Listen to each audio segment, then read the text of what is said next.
Les Journées du patrimoine, une occasion bienvenue pour la ville de Clermont-Ferrand de mettre en valeur la requalification des espaces publics qui environnent la basilique Notre-Dame-du-Port. C'est pour rendre au quartier son attractivité d'antan que la ville met aussi en place les vitrophanies, une valorisation des vitrines des commerces vacants sur le futur parcours piéton Gare SNCF Fontaine d'Amboise. Il y a besoin pour revitaliser la rue du Port d'aider les commerces, de mettre de l'animation, c'est les vitrophanies, c'est ces étendards qu'on voit derrière nous qui montrent les grandes œuvres du musée. Puis après, il y a le moyen et le long terme. Le moyen terme, c'est de rénover l'extérieur de Notre-Dame-du-Port après avoir rénové l'intérieur. Grâce à ça, nous aurons enfin un lieu ici qui soit dédié aux touristes, aux commerçants, à la vie urbaine et qui soit à la hauteur de notre ambition de capitale européenne de la culture. Chaque année, les Journées du patrimoine, une formidable occasion toujours de se cultiver avec des érudits. Un mathématicien est venu démystifier les savoir-faire des architectes dans la construction médiévale.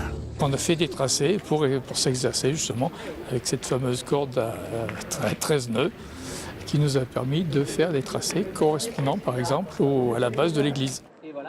Ce qui me plaît, moi, c'est de voir que les gens, il n'y a pas besoin de grand-chose pour les lancer, juste de leur expliquer 2-3 trucs et puis après de leur dire allez-y et lancez-vous, essayez de voir si c'était vous, comment vous feriez.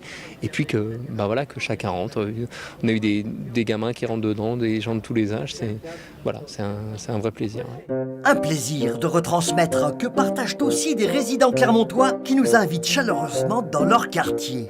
Aujourd'hui, on fait une porte ouverte pour le patrimoine et on fait visiter aux gens tous les endroits historiques qu'on a au sein de notre quartier. Parce que nous, on a la chance de vivre dans un quartier qui a une histoire qui est grande et qui a beaucoup d'années.